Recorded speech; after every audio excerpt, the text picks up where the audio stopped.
The boxwood hedge came up to my collarbone, and I had learned exactly how to stand behind it so the caterers wouldn't have to walk around me. My dress was the color of wet sand, chosen because it wouldn't show against the mulch. 80 yards away, string lights were coming on over white folding chairs, and my mother was laughing at something a man in a navy dress uniform had just said. I watched his shoulder boards catch the last of the sun, 4 stars evenly spaced silver against navy wool. He turned, scanning the tent, the tables, the hedge line. Then he said my name. Not my sister's name. Not my mother's. Mine, full and formal, the way it appears on a birth certificate and nowhere else. 300 people went quiet at once. My mother's smile did not move, but her hand found the back of a chair. I stepped out from behind the hedge because a 4-star Admiral does not call your name twice. If you're new here, welcome to Calm Revenge Tales, where we tell the truth about the people families try to erase, and what happens when the world refuses to let them stay erased. Subscribe now, because by the end of this one, you'll understand exactly why that man was standing in my parents' garden, and why the hedge had my name written all over it long before I did. My name is Juniper Castellanos. I go by Junie. For 11 years I've owned Castellanos Marine, a 2-bay repair shop on Bay Street in Beaufort, South Carolina, 40 feet from the water, with a lift rated for anything under 26,000 pounds and a waiting list that runs 4 to 6 weeks in shrimping season. I taught myself diesel repair out of a 1978 Detroit diesel service manual I bought for $6 at a church sale, because nobody in my family was going to teach me anything that involved getting my hands dirty. I built that business from a condemned Quonset hut I bought for $11,000 and a 5-year loan at 9%. Nobody co-signed it. Nobody needed to. My husband's name was Corwin Belmar. He fixed the engines nobody else wanted to touch, the ones with corrosion so bad you could see daylight through the manifold. He'd been a machinist's mate in the Navy, and he carried it in his body the way some men carry a limp. Quietly, permanently, without commentary. He called me Junebug. My mother called him the mechanic, even after 8 years of marriage, even at Thanksgiving, even on the wedding invitation, where the calligrapher had written Juniper Castellanos and guessed. I fed him. He fixed things. That's the whole of what we were to each other, if you want it in 5 words. My family fed him too eventually, but only after everyone else had a plate, and only if there was enough.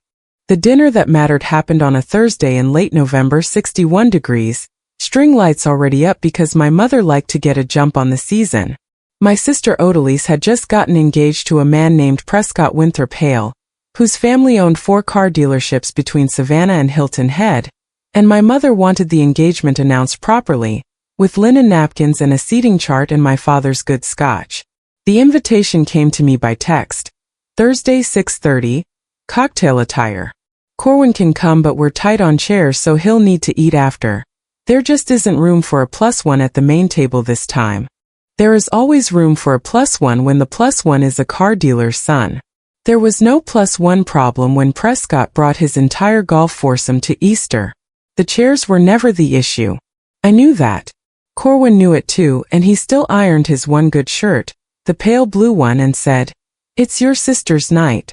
I can eat standing up if it means something to you." That was the first thing I need you to remember him saying.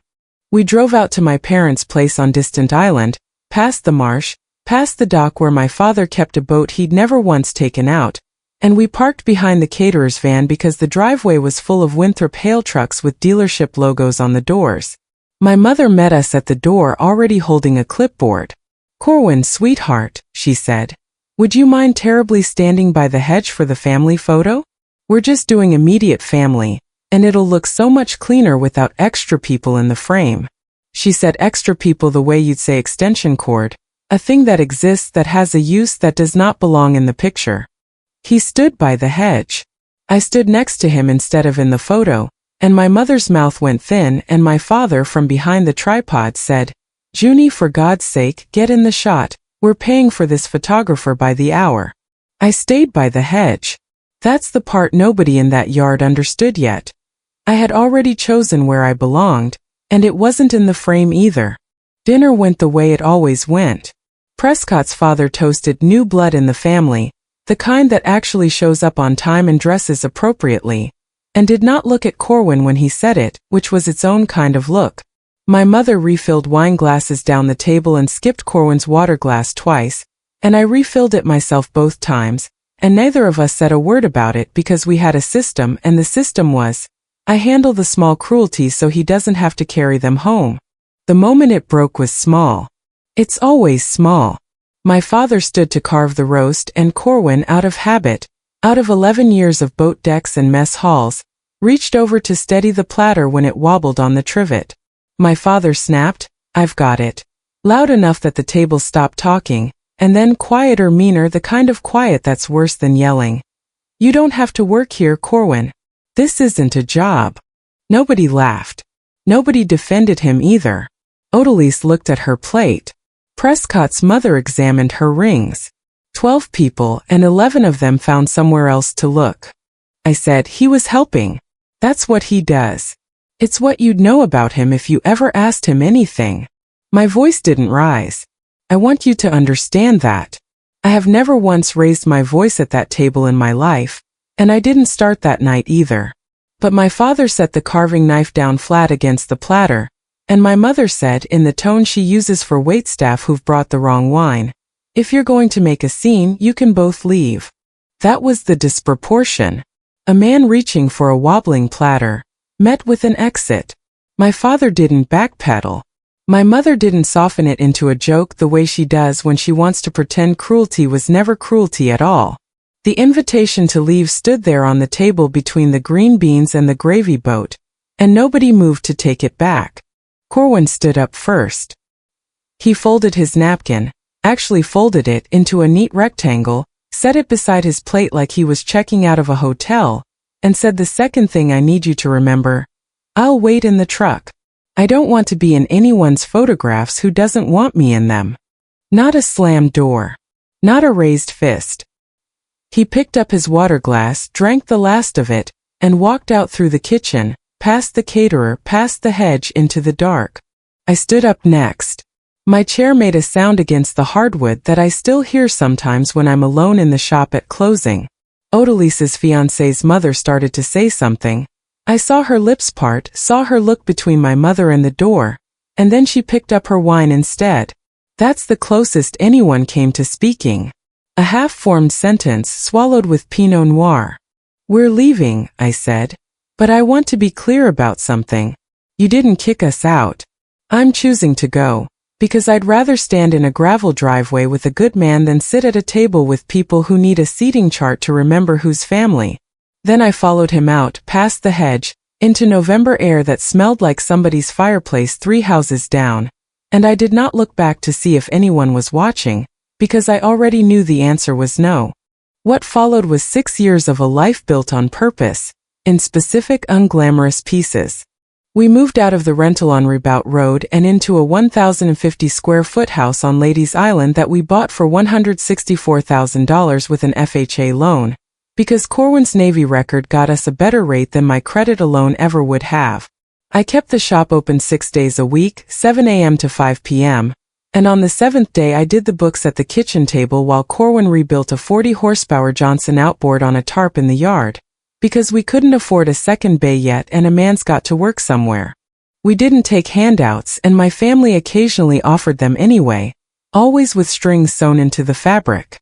My mother called 8 months after the dinner and offered to help us get back on our feet with $5,000, on the condition that Corwin finds something more presentable than engine work, and that we start coming to family dinners without any drama. I said no over the phone in 11 seconds, and Corwin, who was standing at the sink washing grease off his hands, didn't even ask what the call had been about. He already knew our answer lived in the same place it always had. Money was specific and thin some months. We ate a lot of shrimp and grits made with bacon fat instead of butter because butter was $4.29 and bacon fat was free if you saved it. Once a month on the 15th, Corwin made his mother's Acadian tourtière, pork and allspice and a lattice crust he'd learned from a woman he never let me meet before she passed, because by the time we married she already had, and we ate it slow at the table with the radio on instead of the television, and for one evening a month, nothing in the world felt thin at all. There was a wooden box on his workbench the whole time. A ditty box, he called it, Navy issue, the kind sailors got in boot camp to keep their few private things safe in a berth with no doors. It had a small brass hasp and a padlock he'd had since 1985, and I asked him twice over the years what was in it. Both times he said, "Not yet, Junebug," and went back to whatever manifold he was elbow deep in, and both times I let it go, because some things in a marriage you don't force open. You just notice the shape of the silence and trust that the person carrying it knows what they're doing. He started coughing in the third winter after the dinner. Nothing dramatic, just a rattle that came and went, that he blamed on marsh mold and a bad furnace filter. I want to pause here because this is the part of the story where I ask you to do something, not eventually, not next week, today. If there's someone in your life whose cough, whose limp, whose tired eyes you've decided are just how they are, go find out if that's true. Ask a doctor's question out loud instead of swallowing it as small talk. I didn't push hard enough, fast enough, and some things you don't get to redo. If this story means anything to you by the end, subscribe now because the rest of it is coming, and I don't want you to lose the thread of a man who deserves to be remembered exactly as he was. The cough turned into pulmonary fibrosis, diagnosed on a Tuesday in March at Beaufort Memorial by a doctor who used the word scarring 4 times in one sentence and then asked, almost as an afterthought, whether Corwin had ever worked in an engine room fire. Corwin said yes, once a long time ago, and didn't elaborate, and the doctor wrote something on a chart and didn't ask again. He died on a Sunday in October at 5:47 in the morning, in the bed we'd bought secondhand from a moving sale on St. Helena Island, with the window cracked because he liked to hear the marsh birds start up before the sun did. I was holding his hand, which had 11 small white scars across the knuckles from 11 small accidents I could each still name. He said the third thing, the one I need you to remember hardest because it comes back at the very end of this story and it means more the second time you hear it. When they finally see you and Junebug, they will, don't let it be about what I did. Let it be about who you decided to love. Then he asked me to keep the ditty box locked a little while longer, and I did because it was the last request he ever made of me, and I was not about to treat it lightly. I buried him at Beaufort National Cemetery, Section 42, under a flat granite marker that lists his rank and his years and nothing else, because the Navy, as it turned out, had almost no other information to give me. When I filed for his service records to arrange the military honors, the clerk at the regional office told me apologetically that there'd been a transcription issue decades back. His surname had been misspelled Bellamy on a single deployment roster in 1986, and that misspelling had followed him through 2 additional transfers before somebody finally corrected it on his discharge papers in 1991. 5 years of his own Navy record filed under a name that wasn't his. I remember standing in that clerk's office thinking, my family erased him with a seating chart, and his own government nearly erased him with a typo, and neither of them ever had to look him in the eye while they did it. My mother sent a sympathy card. It said, thinking of you during this difficult time, and it was signed by both my parents in my mother's handwriting, which told me everything about how much of the sentiment my father had contributed. 6 weeks later she called and asked gently, delicately, whether I'd be attending Odalise's wedding, now that things are simpler. I asked what she meant by simpler. She said, well, you know, and I did know, and I told her I'd think about it, because Odalise had at least sent her own card, in her own hand, 3 full pages, and Odalise was still my sister whatever our parents had made of the rest of us. The wedding was set for the 2nd Saturday in June, at my parents' place on Distant Island, the same lawn, the same tent company, the same hedge, 6 years and 1 funeral later. My mother called 4 days before to go over logistics, which turned out to mean one thing. Junie, I hope you understand, but given everything, we thought it might be easier for everyone if you sat toward the back near the garden rather than at the family tables. People will ask questions, and today isn't the day for questions. I told her I understood completely, which was true in a way she didn't intend, and I hung up and stood in my empty kitchen for exactly as long as it takes a kettle to boil, and then I put on the sand-colored dress and drove to Distant Island alone, because some invitations you accept precisely so you can watch them fail on their own terms. That is where you found me. Behind the hedge, holding a cup of lukewarm sweet tea, wearing a dress chosen to disappear into mulch, listening to my mother laugh at a joke made by a man wearing 4 silver stars on each shoulder board, a man I had never seen before in my life, a man who was, at that exact moment, holding a folded American flag in a triangular case against his chest and asking every person he passed the same question. Do you know where I can find Juniper Castellanos? I understand she was married to Corwin Belmar. Nobody near the main tent claimed to know. My mother, when he reached her, said, I'm not sure she's here yet, with her hand tightening on the back of a folding chair, because she genuinely believed I might not come, and because if I hadn't come, she would never have had to explain the hedge. But I had come, and the wind was doing what wine does on a June evening on a barrier island, and it carried his voice, trained for parade grounds built to travel, clean across 80 yards of lawn and landed my full name directly on top of me. The Admiral's name was Rutger Kessling. He introduced himself to the tent at large before he ever got to me, because that's how a man like that operates. He doesn't sneak up on a family, he announces himself and lets the truth do the rest of the work in front of witnesses. He told them he'd flown in from Norfolk that morning specifically for this, that he'd been searching Navy personnel archives for the better part of 11 years for a man whose name had been misfiled as Bellamy, and that a records digitization project had finally cross-referenced a fingerprint card 3 months earlier and given him a real name, a real hometown, and eventually a real widow's address in Beaufort, South Carolina.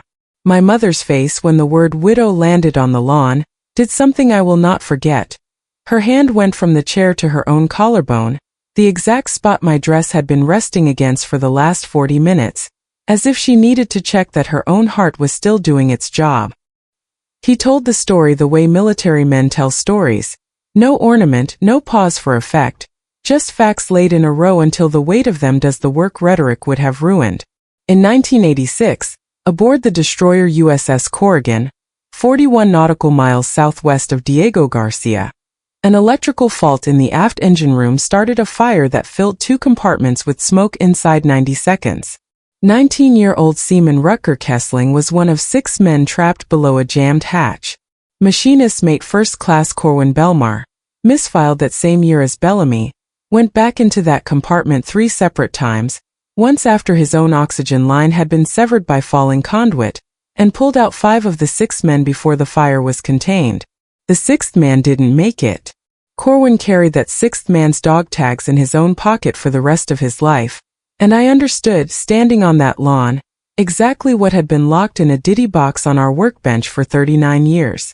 Corwin had been recommended for the Navy Cross.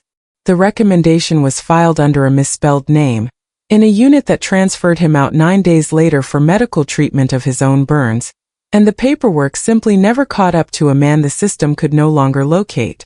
Admiral Kessling had spent the better part of 2 decades of his career trying to find the sailor who'd pulled him out of that compartment, and he had found him 4 months too late to shake his hand, and he had not been willing to let that be the end of it. My father made a sound then, not quite a word, something closer to a chair leg scraping stone, and said, too loud to no one in particular, nobody told us he was decorated. As if a medal would have changed the seating chart, as if the man's worth had been waiting on paperwork the whole time instead of sitting right there at every Thanksgiving table my father had ever hosted. My mother didn't say anything at all. She sat down in the folding chair her hand had been holding, right there on the lawn in her mother of the bride dress, and put both hands over her mouth, and for the first time in my life I watched her perform grief instead of manners, and underneath the performance, for just a second before she caught herself, I saw something that wasn't performance at all, something small and frightened, the look of a woman realizing that every rule she'd ever enforced about who belonged at her table had just been read back to her by a 4-star admiral in front of 300 witnesses. I noticed it. I let her keep it. There are cruelties available to me in that moment that I chose not to spend. Admiral Kessling turned to me and asked if I still had anything of Corwin's personal effects papers, anything, because the Navy Cross Review Board had reopened the file 8 months earlier once the name correction went through, and the case had been approved finally unanimously the week before. I told him about the ditty box. I told him Corwin had asked me to keep it locked a little while longer, and that I had never once opened it, not out of curiosity withheld, but out of respect for the last thing he'd ever asked of me. I drove home, got the box and drove back, And by the time I returned the sun was down and somebody had strung the string lights, and 300 people who'd come for a wedding toast stood instead in a loose, quiet horseshoe around a folding table while I set a battered wooden box down next to a wedding cake that nobody was going to cut for another hour. Admiral Kessling cut the padlock himself with a multi-tool from his own pocket, because I'd never had a key, because Corwin had never given me one, because some locks in a marriage are meant to be broken by someone else's hand at exactly the right time. Inside, a photograph of 6 young men on a flight deck, sunburned and grinning, one of whom was a 19-year-old Rutger Kessling, a set of dog tags that weren't Corwin's own, an unsent letter addressed to a mother in Terrebonne Parish, Louisiana, that Corwin had apparently drafted and redrafted for decades and never once mailed, and his original 1986 enlistment paperwork, the surname on it typed, in black government ink, as Bellamy. I read 4 sentences of that letter aloud, because I decided the mother it was meant for deserved to finally hear them, even secondhand, even late. Then I stopped because the rest of it belonged to her, not to a lawn full of witnesses. I looked up at 300 faces, at my father sitting very still with his hands in his lap, at my mother with mascara down to her jaw, at Odalise in her wedding dress holding Prescott's hand so hard her knuckles had gone the color of the tablecloth, and I said the last thing anybody said that night. My family kept him behind a hedge because there wasn't room for him at the table. The Navy nearly lost him behind a typo for the same reason. Somebody decided his name didn't need to be gotten right. He never once asked either of you to fix it.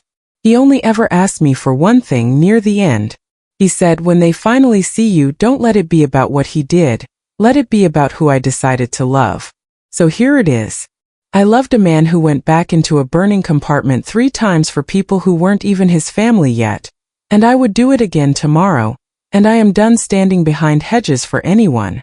Admiral Kessling presented the Navy Cross to me in a small blue box, posthumous, with a citation that took the review board 4 months and the Navy 58 years total to get exactly right. There was no ceremony music, no rehearsed applause line. Just 300 people standing on a lawn in the dark, and one man in dress white standing at attention in front of a widow holding a wooden box that had finally been allowed to open. My mother tried to embrace me afterward.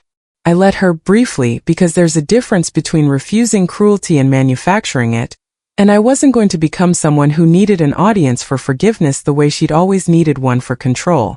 But when she asked quietly whether we could put all this behind us now as a family, I told her no, not out of spite, but because that offer had never once been about Corwin, it was about her comfort. And I'd already given every ounce of comfort I owed that family 6 years ago in a gravel driveway. I offered her something smaller and truer instead. A standing invitation to visit his grave with me, once a year, no cameras, no seating chart, if she ever wanted to actually know who he'd been. She said she'd think about it. She hasn't come yet. The door stays open regardless, that's mine to keep open or close, and I've chosen to keep it open, which is not the same thing as needing her to walk through it. My father never apologized in words. 2 months later he had a small plaque made, unbidden, and mailed it to me without a note, brass, the size of an index card, engraved with Corwin's name, rank, and the words loyal beyond what was asked of him. I don't know what it cost him to admit that in metal instead of speech. I know it's more than he'd ever managed at a dinner table. I had it mounted on a post at the edge of my parents' garden, directly in front of the boxwood hedge, where anyone standing behind it now stands in full view of his name instead of hidden by it. My mother has not had the hedge removed. I didn't ask her to. Some things are more honest left exactly where the cruelty happened, with the truth simply nailed up beside them. Odalise and Prescott are still married, still in Hilton Head, and to her credit, she was the one who insisted the family finally correct Corwin's headstone through the VA to reflect the Navy Cross, a process that took 9 months and one very patient records officer in St. Louis.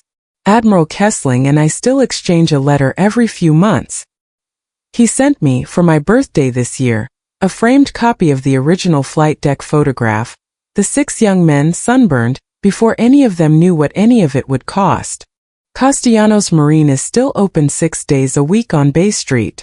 I renamed the second bay, the one Corwin and I built together on that tarp in the yard, one Johnson outboard at a time, Belmar Bay, And there's a hand-lettered sign above it that says exactly that, nothing more. Every 15th of the month I still make the tourtière, allspice and pork and a lattice crust I finally learned to get right on my own, and I eat it slow at the same table with the radio on. Some nights I take the ditty box down from the shelf, empty now of everything but the photograph and one set of dog tags that aren't mine to keep but that I haven't yet found the right hands to return them to, and I sit with it a while, not because I'm looking for anything else inside it, but because I finally understand what it means to be allowed to open something all the way in your own time on your own terms, in front of people who no longer get to decide where you're allowed to stand. If there's one thing I hope you take from this, the people worth building a life around are rarely the ones who get seated at the head of the table. They're the ones quietly holding the platter steady, while everyone else argues about the seating chart. Don't wait for a stranger in dress whites to say their name out loud before you say it yourself. Call the person in your life who's been standing behind a hedge for you. Today, not next week. And tell them exactly where they belong. If this story moved you, share it with someone who needs to hear it. Tell me in the comments who you're calling today, and subscribe for the next one. I'll see you in the next one.